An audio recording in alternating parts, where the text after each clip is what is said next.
वंदे पुरुषोत्तम। जीवन जीने का ढंग। हम इस जगत में अनेकों जीव जंतुएं देखते हैं, लेकिन सबसे श्रेष्ठ प्राणी मानव होने के नाते हम मानव जीवन की जीने का ढंग देखने का प्रयास करेंगे। हम देखते हैं पशुओं के जीवन जीने का ढंग, जिसके बजाय से वो पशु हैं, लेकिन मानव चैतन्यपूर्ण जीव हैं, सर्वश्रेष्ठ चेतना के अधिकारी हैं। इसीलिए जीवन को कलात्मक रूप से जीना जानते हैं। अब इस कलात्मक रूप से जीना, आर्ट ऑफ लिविंग, जीवन जीने का जो कला है, उस कला को जानना पड़ेगा। अगर हम ऐसे पुरुष को ग्रहण करते हैं जिनके पास कोई कला नहीं है, तो जिनके पास कोई कला ही नहीं है, तो उनके पास जाने से हमें क्या प्राप्त होगा? अज्ञानता प्राप्त होगा, दुर्बुद्धि प्राप्त होगी, चारित्रिक पतन होने वाले गुण का लाभ होगा, अहंकारी होना पड़ेगा, दूसरे के ऊपर अत्याचार, परस्त्री कातरता, ये सारे गुण हमारे अंदर भरता चला जाएगा, क्योंकि हमने ऐसा संग किया जिनके पास कोई कला नहीं है। हम लोग भागवत प्रेमी लोगों से सुनते हैं, भगवान श्री कृष्ण 16 कलाओं से पूर्ण है। तो जो 16 कलाओं से पूर्ण है, अर्थात 16 तरह का विद्या, जितनी विद्याएं हमारी जीवन जीने के लिए जरूरत हैं, वो सारी विद्याएं इस 16 कलाओं के अंदर परिपूर्ण हैं।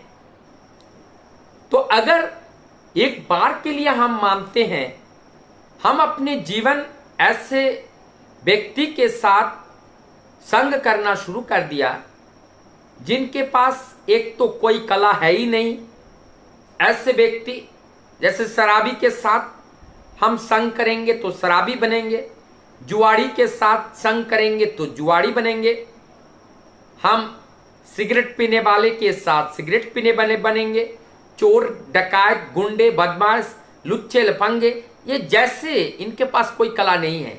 और जिनके पास कला नहीं होते हैं, उसके बाद इस तरह के जो कला के उल्टा होता है वही होते हैं। तो हमें अब बोध हो गया कि हमारे जीवन जीने का जो ढंग है वो कैसे होना चाहिए। हमारी जीवन जो कलावान व्यक्ति हैं, जिनके पास आर्ट है, जीवन जीने की कला जिसके पास है, जिन्होंने उस युक्ति को जानता है, जिन्होंने उस विधान को जानता है, जिन्होंने उस नियम नीति को जानता है, क्योंकि हमारी जीवन को सुंदर नियम और नीति ही जीवन को सुंदर बनाती है।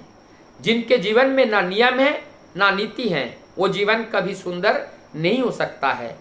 तो हमारी जो 16 कलाओं से परिपूर्ण व्यक्तित्व को अगर हम अपने जीवन आदर्श मान लेते हैं, तो हमारा जीवन भी धीरे धीरे परिपूर्णता की ओर जाएगा। यहाँ पर एक बात कहते हैं कि जो पूर्ण जीवन किसको कहेंगे? पूर्ण जीवन एक होते हैं जन्म होने से पहले और एक होते हैं मरने के बाद। ये पूर्ण जीवन है। तो ये पूर्ण जीवन होते हैं इस तरह से।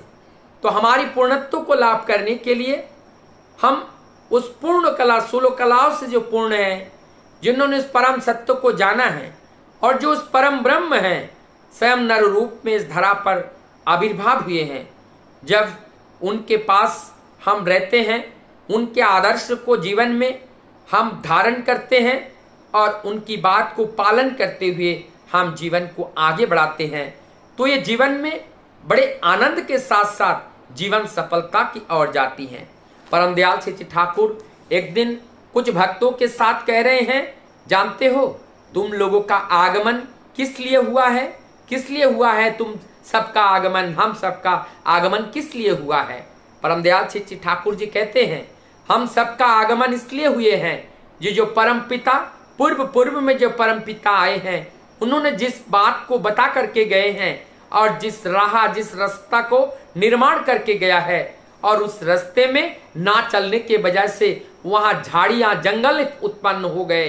अब हम लोगों का हमें जरूरत है कि उस झाड़ और जंगल को साफ करके उस रास्ता को पुनः सुंदर बनाना, क्योंकि यही रास्ता है उस सत्य की ओर जाने के लिए, यही रास्ता है। इस रास्ते से चलकर सत्य युग का शंखनाद होगा, और वही रास्ते में जितने भी कांटाएं हैं, जितने भी जंगल है, सारे झाड़ झाड़ियां सबको साफ करना पड़ेगा।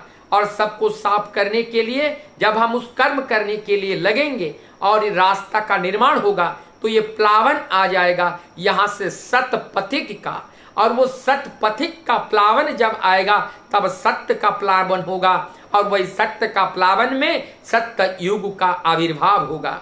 तो ये जीवन जीने का जो वास्तविक जो ढंग है, उस ढंग को हमें सीखना पड़ेगा। उस कला को ना सीख करके अगर हम अपने जीवन को शॉर्टकट तरीके से अगर चलाना चाहे, तो जीवन कभी सुंदर नहीं हो सकता है। शॉर्टकट जीवन को शॉर्ट कर देता है, लेकिन जो रूल ऑफ रेगुलेशन को फॉलो करके चलता है, जीवन में परिपूर्णता को वो प्राप्त करता है। हम जीवन की परिपूर्णता को प्राप्त करने के लिए इस धरा पर आए हैं, हम शॉर्टकट को पालन करने के लिए नहीं।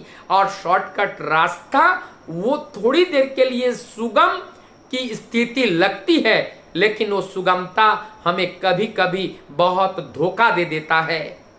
इसीलिए शॉर्टकट के रास्ता को मान करके हम धोखा नहीं खाएंगे। हम ऐसी राह पर नहीं चलेंगे जहां पर चलने पर हमारी जीवन की जो ऊर्ध गति है उसमें विघ्न होती हैं। हमारी जीवन की जो जीवन गति उस परम सत्य की ओर जो पकड़ करके चल रहा है, और उस चलने के पथ पर कोई बाधा उत्पन्न ना हो, और उस बाधा को समाप्त करके, बाधा को अतिक्रम करके हमारी जीवन को आगे चलाकर गंतव्य तक पहुंचाना, यही है जीवन का कला, यही है जीवन जीने का ढंग। जब हम ऐसे जीवन जीना सीख जाते हैं, तब हम स्वयं आनंद में रह पाते हैं, और वही आनंद रूपी प्रसाद और वो आनंद रूपी अमृत हम सबको दे करके सबको अमृत की ओर ले जाने में हम सफलता प्राप्त कर सकते हैं। वंदे